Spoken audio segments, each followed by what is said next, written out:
Jeudi 20 mai, bienvenue à cette nouvelle édition du Balado du Centre-Ville. Alex Tourigny en compagnie de Max Boudreau. Et là, Max, je suis certain qu'il y a des gens à la maison qui se disaient hier, mercredi, qu'est-ce qui se passe avec du Centre-Ville? Qu'est-ce qui se passe avec mon balado préféré de basketball?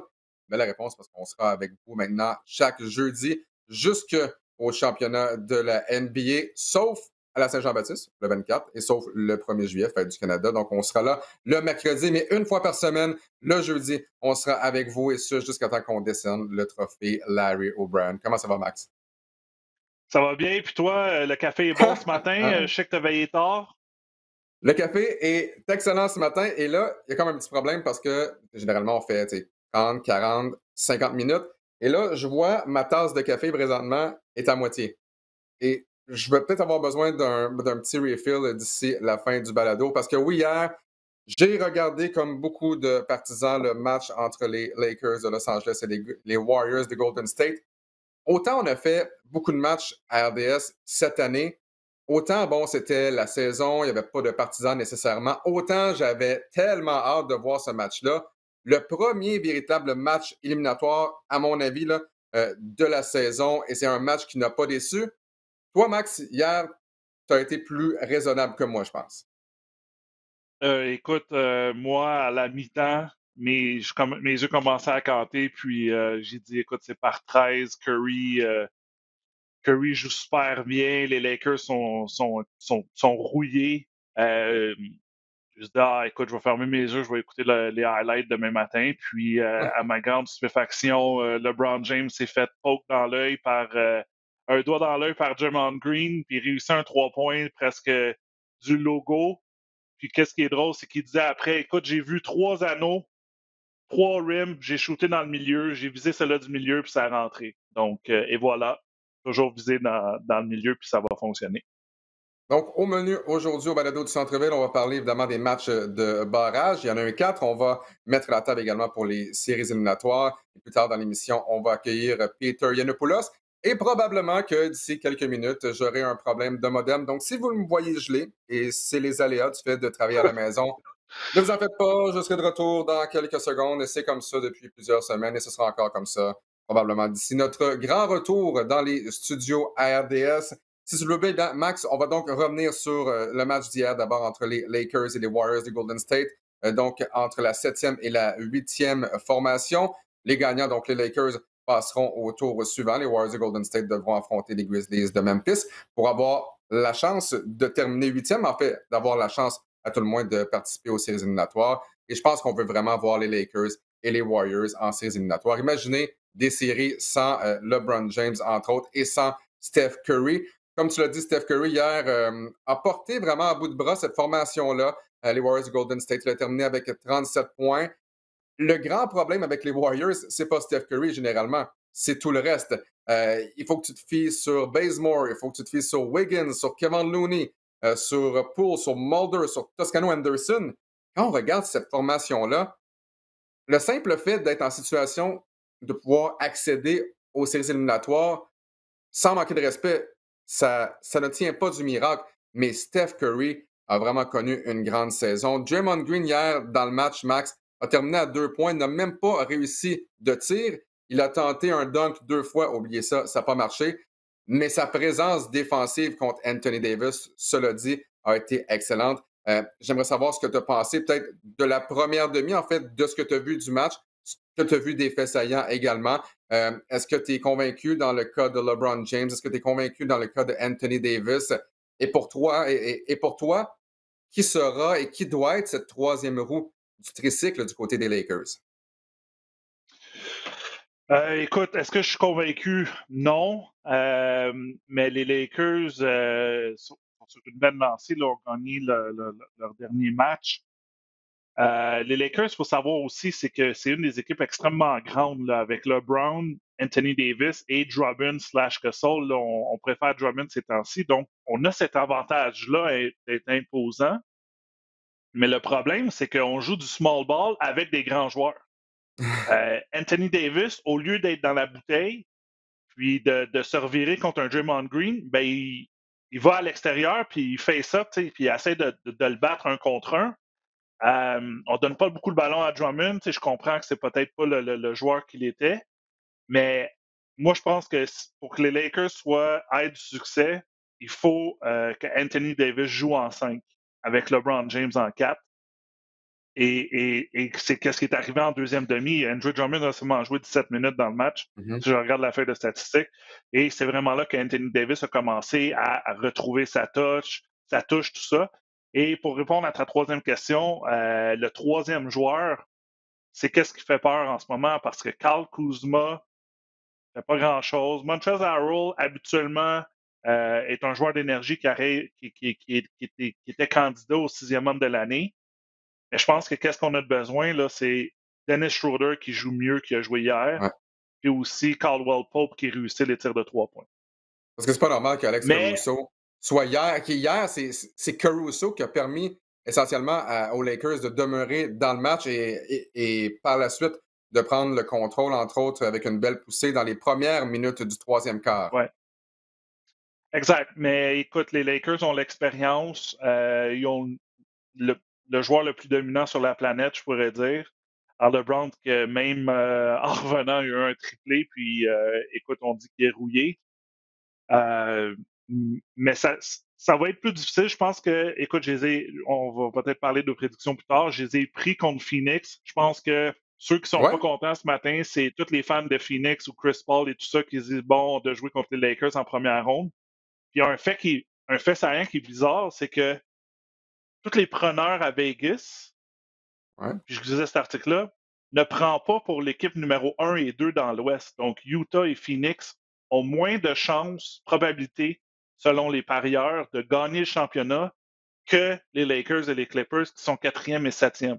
C'est quand même fou là, de penser ça, que ouais. les deux meilleures équipes de la meilleure conférence, là, parce que d'après moi, l'Ouest est meilleur que l'Est, ont moins de chances, au moins de odds, là, les parieurs à Vegas, dans les livres, que la position 4 et la position 7. Ça fait juste te dire que cette année, le classement final, oui, les Lakers finissent septième à cause du play-in. Ben, ils étaient septième, donc finissent septième, donc la logique se respecte. Mais faut oublier la saison parce qu'il y a eu des blessures, il y a eu des joueurs sur la COVID et tout Mhm. ça. Là, les séries, c'est vraiment une autre saison. Et c'est pour ça que moi, dans la première ronde, j'ai pris les Lakers en 6. On va vraiment parier contre Chris Paul en première ronde contre les Lakers. Moi, j'ai vraiment hâte de voir ce que Chris Paul peut faire avec, je dirais, une meilleure équipe que le Thunder de Oklahoma City la saison dernière. Euh, ouais, je vais faire mes prédictions bientôt là, qui seront disponibles au cours de la journée sur le rds.ca. Mais c'est une série que j'ai bien hâte de voir, celle entre les Lakers et les Suns. Parlons de l'autre match de barrage, cette fois dans l'Est. Autre match qui a été disputé sur les ondes de RDS entre les Celtics de Boston et les Wizards de Washington. Et tu sais, quand on parlait de la troisième roue du tricycle du côté des Lakers, j'ai l'impression que le même problème est en train de survenir avec les Celtics de Boston, avec la blessure de Jaylen Brown à un poignet, ratera le reste des séries éliminatoires. Euh, on a vu une superbe performance de Jason Tatum qui a vraiment pris le contrôle du match avec une performance de 50 points. Et heureusement qu'il était là parce qu'il a près de la moitié des points de son équipe dans la victoire de 118-100, donc 50 des 118 points, 14 en 32. Il a joué 41 minutes de jeu. Kemba Walker avec 29 points également. Et par la suite, là, ton meilleur pointeur dans ce match-là, c'est Tristan Thompson. J'ai l'impression que cette série-là va être très courte, celle entre les Celtics et les Nets. Je vois Ouais. absolument pas comment les Celtics de Boston peuvent gagner. Et là, j'essaie Peut-être d'avoir tout le respect la, au monde, là, mais deux matchs. Peut-être un si Tatum un marque match. encore une Un. cinquantaine de points, mais deux matchs, Exact. je vois pas comment ça peut arriver. Et c'est pour ça que j'ai pris Brooklyn en 5. Écoute, je pense qu'on avait fait le match, lorsque Jaylen Brown s'est blessé, on a dit, mon Dieu, le Kemba Walker est fragile aussi. Euh, mais ces trois joueurs-là en santé, ça aurait donné une bonne série contre Brooklyn. Sauf que Jaylen Brown est pas là. Jason Tatum, peut-être qu'il va avoir une autre performance de 50. Il y a besoin de Jason Tatum à 40-50 points si tu veux essayer de rivaliser, parce que tu sais que de l'autre côté, ça va être 100 points, 110, 120 points, facile, là, les yeux fermés pour Brooklyn. Donc, il faut que tu en Mhm. marques des points. faut pas que tu en accordes, mais faut que tu en marques. Si eux, ils en marquent 120, il faut que tu en marques 121 pour gagner. Ça risque d'être extrêmement difficile pour Boston. C'est juste un concours de circonstances, une malchance de leur côté. Mais ça démontre aussi que c'est une équipe qui est pas profond et qui a peut-être doit retourner à la table des dessins, là, trouver des agents libres là, cet été. Donc, il reste 2 matchs de qualification pour les séries éliminatoires. Ce sera les Wizards de Washington contre les Pacers. Les Pacers qui n'ont fait qu'une bouchée des Hornets de Charlotte. Honnêtement, c'est un match pas très intéressant, qui n'a pas été très serré. Grosse performance de Domantas Sabonis. Et j'ai hâte de voir si Westbrook pourra rebondir. Pas un grand match contre les Celtics. Donc, Westbrook et Bill. Bill qui joue encore, là, on vous le rappelle, sur une jambe. Le gagnant aura l'occasion d'affronter les 76ers au premier tour. Et dans l'autre conférence, ce sera donc les Warriors de Golden State contre les Grizzlies de Memphis. Avant d'y aller et de rejoindre Peter Yiannopoulos, Max, j'aimerais avoir ton opinion justement sur ces matchs de barrage. Là, tellement critiqué par Luka Doncic, Mark Cuban, LeBron James également, jusqu'à ce que LeBron James, évidemment, gagne le match d'hier. Et d'ailleurs, là, une brève parenthèse, quel tir avec 1 minute à faire de LeBron James. LeBron, après avoir reçu un coup dans l'œil de la part de Draymond, comme tu disais, il disait, écoutez, je voyais trois paniers, j'ai visé celui du milieu, un long tir de 3 points pour LeBron James pour donner la victoire. Mais on ferme la parenthèse. Qu'est-ce que tu penses, toi, des matchs de barrage? Est-ce que tu aimerais que la NBA conserve cette formule-là pour les années à venir ou qu'on la modifie légèrement? Ou beaucoup? Moi, je pense qu'on devrait la modifier pour la simple et bonne raison qu'en ce moment, on donne aucun avantage à l'équipe qui termine 7e. Même, dans les 2 cas, Boston et les Lakers ont dû jouer un match pour terminer 7e, donc le 7 contre 8. Moi, je pense qu'on devrait garder une même formule pour, je veux dire, changer la formule, mais garder un play-in pour donner un certain engouement vers la fin de saison, mais on devrait le faire entre les équipes 8, 9 et 10. Donc, on devrait faire 9 et 10 jouer un contre l'autre, un match en lendemain, et après ça, 8 contre 9, une série là, 2-3 pour déterminer qui termine 8e. Parce que si tu regardes le classement, dans l'Est, 8, 9 et 10, on a un match de différence là, entre la 8e et la 10e place. Si tu regardes dans l'autre, Golden State a fini à 39 victoires et San Antonio seulement 33. Donc, tu as quand même 6 matchs de différence. Donc, faut-tu vraiment donner une chance à San Antonio qui n'était pas dans la course? Donc, moi, je pense que je modifierais un peu, mais c'est sûr, avec le succès du match d'hier, la Ligue la Ligue se frottait les mains. T'as LeBron contre Curry dans les grandes heures d'écoute. C'est sûr qu'il y a eu beaucoup de gens qui ont écouté ça. C'est rare que tu lances les joueurs dans un match, je veux pas dire sans lendemain, mais je veux dire, c'est une victoire, t'es 7e. Là, OK, Golden State doit se revenir puis jouer contre les Grizzlies, que eux sont affamés, jeunes et Avec ont Jonas plus Valanciunas là, qui est transformé. Exact. Honnêtement, là, c'est le joueur vedette cette saison. Oui, il y a John Morant, mais c'est le joueur vedette pour Memphis. Je pense qu'il y a du monde à Toronto qui s'ennuie du grand Lituanien parce que 23 points, 23 rebonds. On questionnait toujours son conditionnement physique, mais écoute, il est en train de produire à Memphis. Donc, pour revenir à ta question, moi, je le changerais un petit peu. Je pense que je laisserais la 7e place. Félicitations, vous êtes en série, mais ça serait plus une bataille là, 8 qui attend le gagnant de 9 et 10. Oui, exactement. Donc, on va voir ce que ça va donner. Comme je le mentionnais, il reste encore 2 matchs. Tu parles de Jonas Valanciunas. Je suis d'accord avec toi, mais en même temps, si Masai Ujiri ne fait pas cette transaction-là pour aller chercher Marc Gasol, pas certain. En fait, je suis certain que les Raptors n'auraient pas remporté le titre en 2019, mais on prendrait certainement Valanciunas dans la formation actuelle des Raptors de Toronto. Et parlant des Raptors de Toronto, c'est avec un grand plaisir qu'on accueille notre ami Peter Yiannopoulos. Peter, juste pour toi, d'ailleurs, super beau toit ouvrant dans ta voiture. Juste pour toi, Peter, regarde, j'ai mis ce merveilleux chandail. Oui, papa! Match numéro 7 entre les Raptors et les 76ers en 2019. Peter, tu vas nous parler de Masai Ujiri et de son avenir aujourd'hui. Masai qui s'est entretenu avec les membres des médias cette semaine. Il a été beaucoup question de son avenir aussi avec les Raptors de Toronto. Ça fait longtemps qu'on parle de son prochain contrat. Et j'ai l'impression qu'on a quitté ce point de presse-là avec autant de questions qu'on en avait avant. C'est pas exactement clair si Masai Ujiri va rester, et du moins, s'il va rester, ben, ça va être à ses conditions. Bien, premièrement, salut les boys, ça va bien. Écoute, hier, Salut Masai Peter. Ujiri, encore une fois. Salut Max. C'est clair que pendant 45 minutes, il a parlé avec vraiment une belle passion, une belle énergie, une transparence. Il est toujours transparent, il est honnête, Masai Ujiri. C'est la première question qu'on lui a demandé. C'est quoi son futur? C'est quoi le statut de l'avenir de Masai Ujiri? Puis il était clair, il a dit il n'y a pas vraiment de changement présentement. Il va parler avec Larry Tannenbaum, puis les propriétaires de l'équipe. Je pense que lui, il adore la ville de Toronto, il adore être avec les Raptors, il a gagné le championnat, il veut continuer d'en gagner d'autres, mais c'est clair que avec sa famille, il y a 3 enfants, c'était un peu difficile pour lui cette saison. Lui, il était à Tampa, sa famille était à Toronto. Lui veut revenir l'année prochaine, il veut que les Raptors, il n'y a aucune question que les Raptors doivent jouer à Toronto l'année prochaine. Je pense que Masai, il va rester. Je pense que ce n'est pas une question d'argent. C'est juste une question où Masai veut avoir encore plus de ressources de la part des propriétaires pour les Raptors, d'être encore plus compétitifs. Il a parlé un peu, c'est difficile d'avoir des matchs pendant Noël, des matchs nationaux sur la télévision américaine. Fait que c'est des petites choses comme ça pour avoir le recrutement, avoir des joueurs pour venir jouer à Toronto.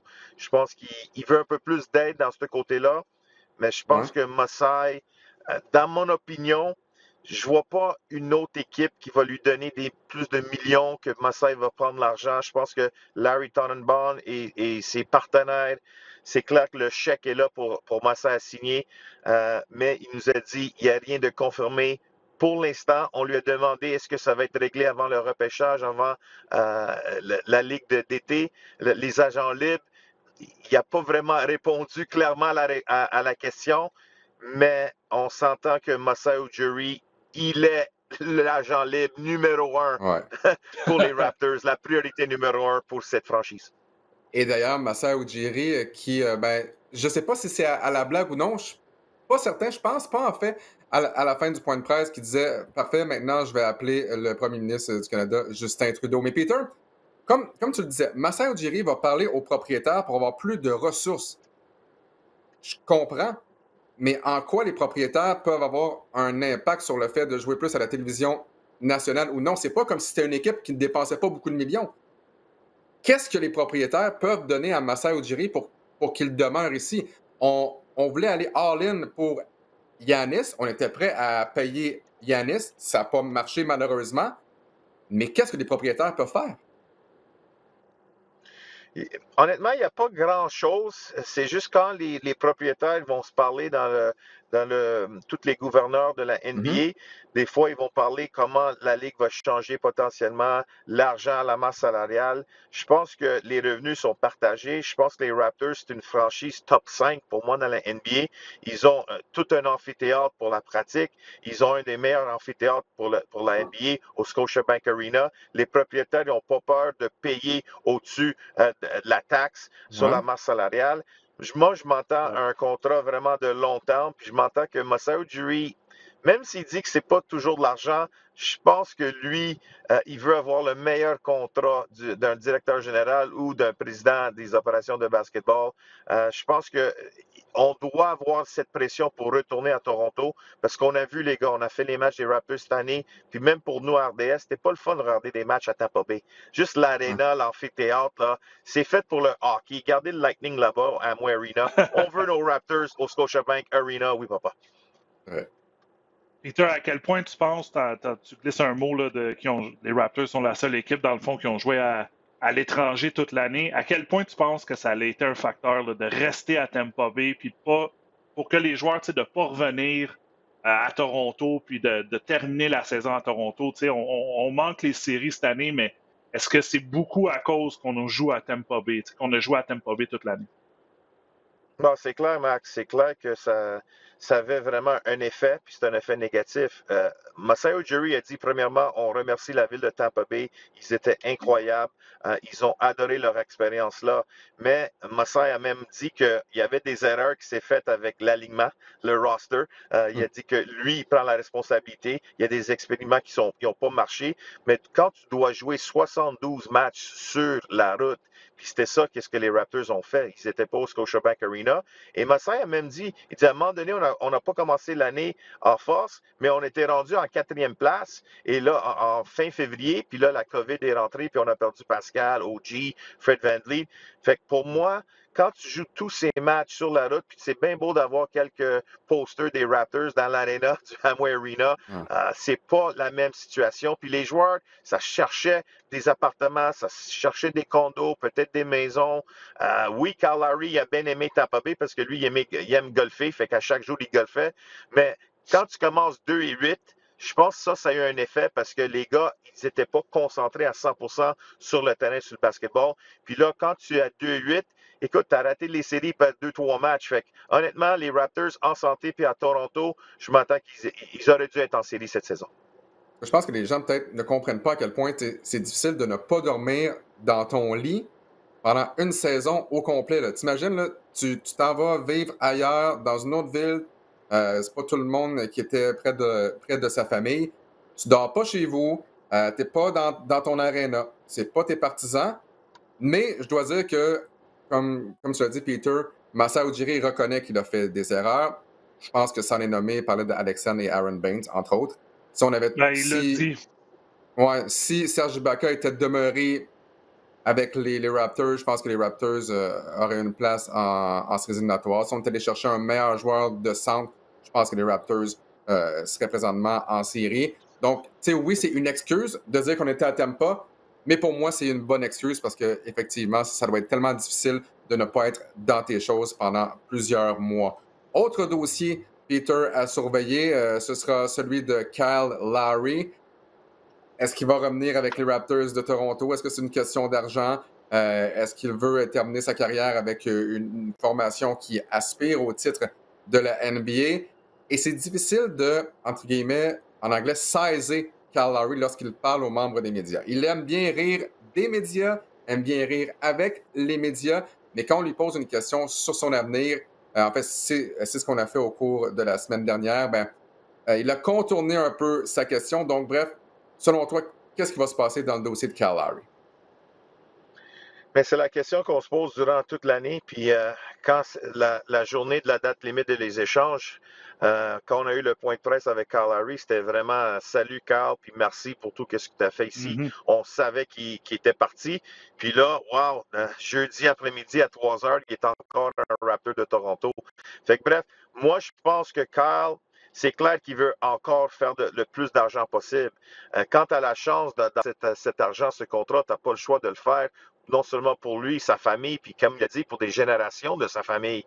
De l'autre côté, je pense que Carl il est tellement un joueur compétitif, puis ça fait mal cette année de ne pas être dans les séries. Carl veut gagner des championnats. Est-ce que c'est avec les Raptors? Quand on regarde le noyau de l'équipe, je pense qu'avec un Kyle en santé et tout le monde en santé, puis si on amène Birch l'année prochaine avec Gary Trent Jr., je pense qu'on est une équipe potentiellement top 5 dans l'Est, mais on n'est pas considéré comme une équipe, un des favorites pour gagner le championnat. Fait que peut-être des fois dans la vie, des changements qu'on a l'opportunité d'aller jouer avec les Lakers ou Brooklyn. Est-ce que ça va être le Heat de Miami? Il y a beaucoup d'équipes qui voudront les services de Carl, mais on doit voir c'est quoi le marché. Carl, potentiellement, est son agent. Cette année, il a fait 30 millions. Est-ce que Carl veut un minimum de 20 millions par année l'année prochaine? Quelles équipes voudront lui donner cet argent-là? Mais la façon que Carl a parlé, lui a dit, premièrement, si moi je veux retourner à Toronto, puis c'est une possibilité, Masai doit être de retour.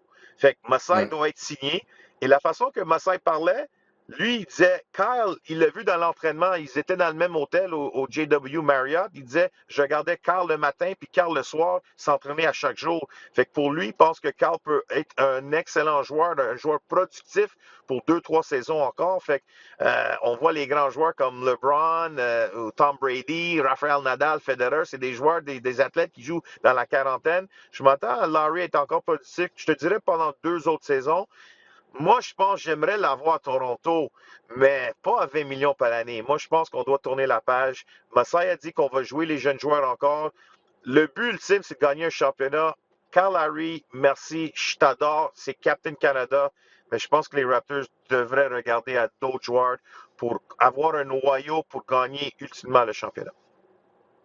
On pourrait faire un sign and trade qui serait une bonne option là, pour eux. Mais sinon, Exactement, Peter, Max.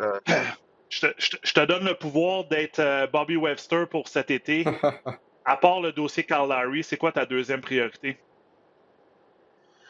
Mais pour moi, c'est clair qu'on doit regarder. Les Raptors étaient 28e sur les rebonds défensifs cette saison. Fait que c'était un problème. Quand tu as perdu Gasol puis tu as perdu Ibaka, ça fait mal à cette défensive. Puis Nurse adore la défensive. Fait que, est-ce que Kem Birch est vraiment la solution comme partant? Je pense pas. Je pense que Kem serait un excellent réserviste à la position de centre, mais qu'est-ce que tu fais avec Chris? Et Kem, est-ce que tu es satisfait avec ces deux joueurs-là? Moi, je pense qu'on doit avoir un joueur d'impact à l'intérieur. Et c'est clair que pour moi, tu as besoin.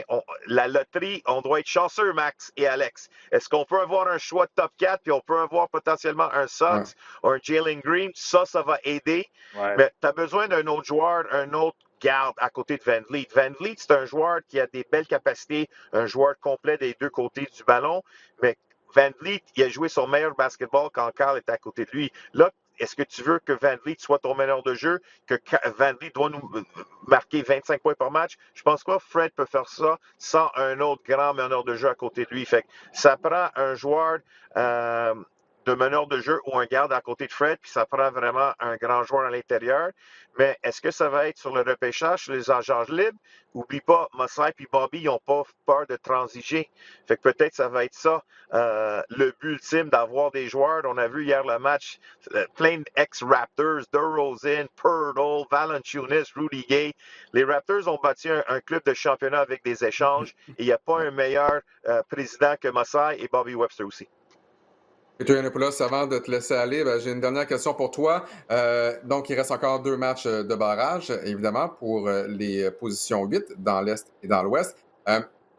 Si on se transporte un peu dans le futur, quelle est la série, tant dans l'Est que dans l'Ouest, une série que tu as hâte vraiment de voir cette saison?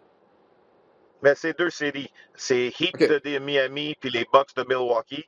La revanche de Giannis, ils ont perdu l'année passée en 5. Je pense que l'acquisition de Jrue Holiday a changé vraiment cette équipe. Je pense que moins de pression sur Giannis de tout.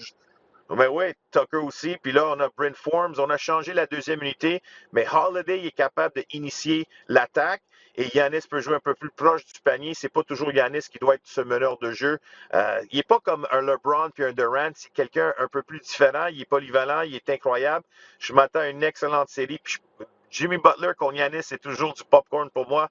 Du barbecue chicken pour toi, Max Boudreau, ça c'est clair. Oui. Mais de l'autre côté, c'est Suns de Phoenix, puis c'est les Lakers. Let's go. CP3, Booker, Ayton contre Davis, puis LeBron. LeBron regarde 3 paniers hier soir. Combien il va voir contre Phoenix? Ça va être intéressant. Fait que pour moi, c'est ces deux séries. Puis on nous a demandé de faire nos prédictions, les gars. Moi, je vais dire juste une. Suns en 7. Phoenix, let's go. Hey boy! Pas une surprise. Parfait. Oh, ouais, Max, non, toi c'est LA en 6 que tu m'as dit? J'ai pris Lakers en 6, mais je voudrais rajouter aussi les Clippers contre les Mavericks. Là, ça risque d'être une bonne série. Les Blazers contre les Nuggets, ça a été la série pour moi la plus difficile à prédire qui allait gagner, parce que celle-là aussi, ça va être bon. Et écoute, il va y avoir beaucoup de bonnes séries. Là. C'est sûr que Lakers-Phoenix, c'est quelque chose. Là. Mais dans l'Ouest, il y a du bon basket qui se joue. Là. Ça va être serré et ça va être dur de prédire qui va sortir de là. Oui. Peter Yiannopoulos, encore une fois, merci beaucoup pour ton temps, toujours très intéressant. Et on se retrouve bientôt là, en chair et en os à RDS. Salut les gars. Oui, papa. Merci beaucoup, Peter. Donc oui, justement, revenons sur les autres séries, si tu le veux bien, Max Boudreau, à commencer avec les Clippers contre les Mavericks. On se souviendra que ces deux formations-là se sont affrontées en séries éliminatoires la saison dernière, en première ronde, et on avait vraiment eu droit un excellent duel entre Kawhi Leonard, Luka Doncic, qui avait été vraiment merveilleux, plus de 30 points par match, près de 10 rebonds si ma mémoire est bonne. Et j'ai l'impression que les Clippers vont probablement faire jouer en boucle le match du 27 décembre dernier. Souvenez-vous, les Mavericks menaient par 50 points à la demi contre les Clippers. Donc, peut-être là, un petit sentiment de revanche. Pour toi, bon, quels sont peut-être les joueurs qui vont faire pencher la balance du côté des Mavericks et des Clippers?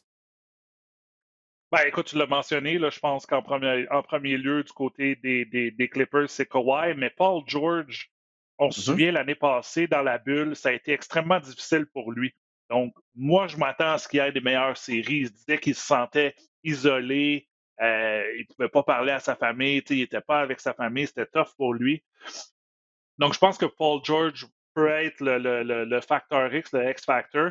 Et de l'autre côté, des Mavericks, Porzingis. Porzingis est un joueur malheureusement étiqueté, blessé à outrance. Mais s'il est capable de revenir avec la force de frappe des Mavericks, désolé, le téléphone n'arrête pas de sonner. On est tellement populaire, c'est ça qui arrive. Exact. Mais ça va être difficile parce que les Mavericks ont une bonne attaque qui sont menés par un des joueurs les plus spectaculaires et ils tirent des 3 points à outrance. Donc, c'est un joueur comme Porzingis qui est à 7 pieds 3 capable de tirer du 3 points, donc capable de prendre l'espacement puis d'élargir la défense. Ça risque d'être difficile. Mais j'ai pris les Clippers en 6 pour ma prédiction finale contre mon équipe préférée qui est les Mavericks. Ouais. Je pense que le X-Factor pour moi du côté des Mavericks, c'est Tim Hardaway Jr. dans un match il y a 2 semaines, je pense, jour pour jour, ou pas loin, peut-être 12 jours en fait, avait réussi 10 tirs de 3 points contre le Heat de Miami. Ça prend justement un troisième joueur capable de marquer des points. J'ai pas encore fait ma prédiction, je me garde encore un petit peu de temps et je vais envoyer ça sur la rds.ca sous peu. Toujours dans l'Ouest, si tu le veux bien, Nuggets contre Blazers. Ben, les Nuggets, ce sera encore une fois sans Jamal Murray. Et j'ai l'impression que Michael Porter Jr. va être le joueur le plus important du côté des Nuggets. Où on a Nikola Jokic qui pourrait bien remporter le titre de joueur par excellence de la NBA cette saison. Mais ça prend un Michael Porter Jr. en pleine forme, comme ça prend un CJ McCollum également en pleine forme pour supporter Dame Lillard du côté des Trailblazers. Tu as 100% raison. Écoute, c'est les deux joueurs, je crois. Avec la perte de Murray, tout le spotlight est sur Jokic, mais tu as besoin des joueurs comme Porter Jr. qui a connu une bonne saison. Également, Aaron Gordon, qu'on a acquis au marché des joueurs, pas autonomes, là, au marché des transactions, à la date limite des transactions, pardon. Mais de l'autre côté, les Blazers avec Damian Lillard, si CJ McCollum est en feu, comme il a terminé la saison, écoute, c'est une série extrêmement serrée. J'ai fait mes prédictions ce matin sur le RDS.ca et c'était la série à la toute fin qui me restait. Puis je dis, qu'est-ce que je fais? Est-ce que je prends Nuggets, Blazers? Ça a presque été un tour de 25 sous, mais je suis allé pour les Blazers. J'aimerais tellement ça que cette organisation-là performe et se rende plus loin dans les séries. J'adore Dame Lillard, j'adore CJ McCollum parce que c'est des joueurs qui n'ont pas été dans les gros marchés dans la NCAA. C'est des bons joueurs, ils sont motivés, ils sont fun à regarder, ils restent avec Portland. Fait que j'ai pris les Blazers en 7, mais écoute, ça peut aller d'un bord comme de l'autre. Max, la dernière série dont j'aimerais te parler, c'est dans l'Est, celle entre les Hawks et les Knicks, donc qui vont être en séries éliminatoires pour la première fois depuis 2017 pour les Hawks. Et notre réalisateur, Steve Jolin, son équipe préférée, c'est les Hawks. Demandez-moi pourquoi. Est excessivement content de voir son équipe. Oui, c'est ça. Et très, très content de voir son équipe en séries éliminatoires. Et les Knicks, pour la première fois depuis 2013 en séries éliminatoires. Et c'est le fun parce qu'on va avoir droit à des partisans du côté de Madison Square Garden. Donc, ça va être parfait à New York. Les Knicks qui ont remporté les 3 affrontements entre les 2 formations cette saison. Et ça, on peut dire que l'équipe des Knicks avec Tom Thibodeau, on joue quand même à la vieille école. On joue excessivement lent, l'un des rythmes les plus lents, sinon le plus lent du côté de la NBA. Mais quand on regarde les affrontements entre les deux équipes, les Knicks, c'est pas une grande attaque, là. On a marqué en moyenne 124,3 points en 3 affrontements contre les Hawks. J'ai l'impression que la venue de Nate McMillan va changer vraiment la donne. Une équipe qui est meilleure défensivement depuis son arrivée. Peut-être que ça va aider quand même à ralentir les Knicks. Où cette série-là va se jouer, à ton avis, Max? Ça va jouer en défensive. Écoute, pardon, tu as une des meilleures défensives qui est les Knicks cette année. Comme tu dis, on joue extrêmement lent. On marque 107 points en moyenne. Et de l'autre côté, la défensive des Hawks, comme tu l'as dit, est un peu, je veux dire, atroce. T'sais, les Knicks ont été capables de marquer 123 points contre eux. Ça va jouer sur deux choses. Ça va jouer, est-ce que les Knicks vont pouvoir être capables de ralentir le jeu? Puis de l'autre côté, est-ce que les Hawks vont être capables d'arrêter les joueurs des Knicks? Parce qu'on connaît la force de frappe des Hawks. Trae Young, pour ne pas le nommer, Danilo Gallinari, Clint Capella. Mais de l'autre côté, les Knicks, on va prendre notre temps. Je ne pense pas qu'on va retourner dans les matchs de cette saison parce que c'était vraiment du du run and gun, pardon. Mais je pense que ça va jouer vraiment sur deux joueurs du côté des Knicks. Julius Randle, est-ce qu'il continue sur sa belle lancée? Est-ce qu'un joueur comme R.J. Barrett, une expérience des Knicks, je te dirais, les jeunes joueurs des Knicks, est-ce qu'ils vont être capables de jouer devant leurs propres partisans? Écoute, je pense qu'il y a du monde déjà dehors là, au Madison Square Garden qui attendent de rentrer pour ce match-là, tellement que ça fait longtemps qu'ils attendent un match de série.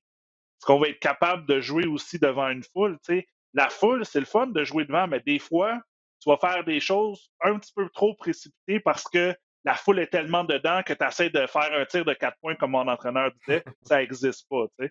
Donc, pour moi, j'ai pris les Knicks en 6 parce que je pense que la défensive et le système de Tom Thibodeau est fait pour les séries versus les Hawks qui sont aussi, écoute, inexpérimentés en série. Ce n'est pas une équipe qu'on voit souvent, mais côté défensif, c'est la lacune là, pour les Hawks. Je pense que les Knicks vont en profiter et vont gagner en 6.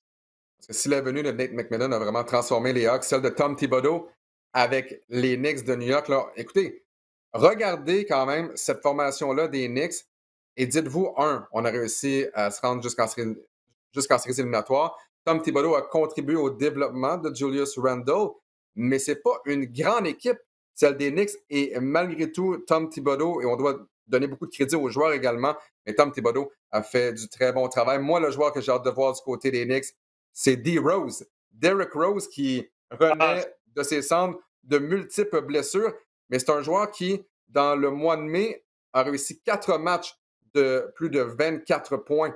Donc, c'est quelqu'un qui est capable vraiment de t'amener, de t'apporter des points.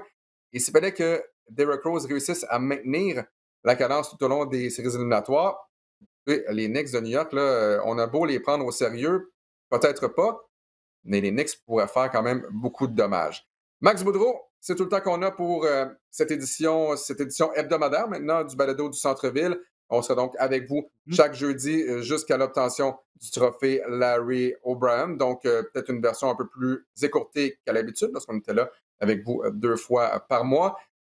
Toujours un grand plaisir. On remercie également Peter Yiannopoulos. Et on veut vous remercier également à la maison pour être si nombreux à l'écoute semaine après semaine. Merci beaucoup, Alex. À plus tard. Yes, bonne journée tout le monde. À bientôt.